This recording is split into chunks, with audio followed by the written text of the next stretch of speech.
Today's daf, Daf Ayin Beis, is sponsored for a refuah shlema for Devara Bas Chai Rivka. The pasuk in the Torah, Ki yignov ishor oseh, utvacho umacharo, chamisha bakar yishalem. The Torah says, if, in addition to stealing the item, he slaughters or sells it, as we've been discussing, he has to pay 5 oxen as an additional fine. Rav Nachman initially explained the implication of this verse is that the thief is obligated to pay the fine of 4 or 5 only if he pays the full amount. Because that's what the Torah says, Chamisha Bakar Yishalim, namely 5 oxen. If he's required to pay less of a fine, he doesn't pay at all. For example, he stole and slaughtered an animal belonging to partners. One took him to court and he admitted to his crime. He is exempt from the fine because we have a klal, a general rule, Moda B'Knas Patur. A person admits to a fine, then he's not obligated to pay it. However, to the other partner, he denied his claim in court. Rav Nachman holds, since he's required to pay only half the fine, he pays nothing. Because the Torah says, Chamisha Bakar. This was Rav Nachman's initial understanding of this verse. Our Mishnah apparently disagrees with this. Our Mishnah holds him responsible to pay the 4 and 5 where he stole his father's animal, slaughtered it after his father's death, even though he does not pay the full fine because he inherits part of the animal.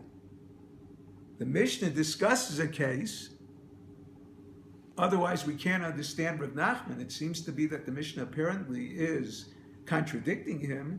Rav Nachman would be forced to explain the Mishnah as discussing a case where he was tried in court and found guilty, similar to where he was required to pay both partners and one forfeited his share.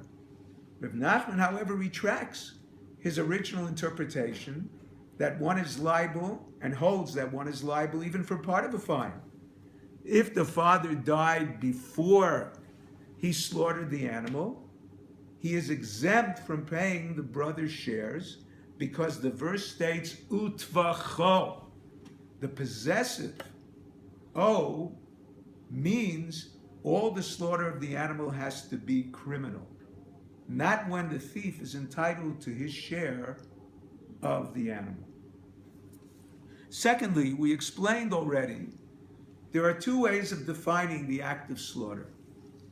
One is, as soon as the shochet begins to cut the neck of the animal, the act begins and finishes after he cuts the majority of the trachea and esophagus.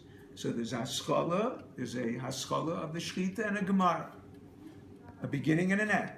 The other opinion holds there is no act until the completion of the slaughter. Until that point, it's as if he legally did nothing. Now, one consequence of this perspective would be a law in our Mishnah where he slaughtered a non-consecrated animal in the temple.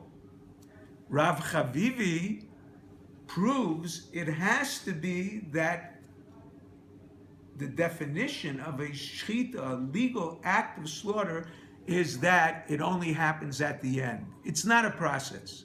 If the slaughter begins as soon as he starts to cut, the animal became prohibited for use before he was liable to the 4 and 5. When he completed the act of slaughter, he should be exempt from paying the fine since the animal had no value to its owner.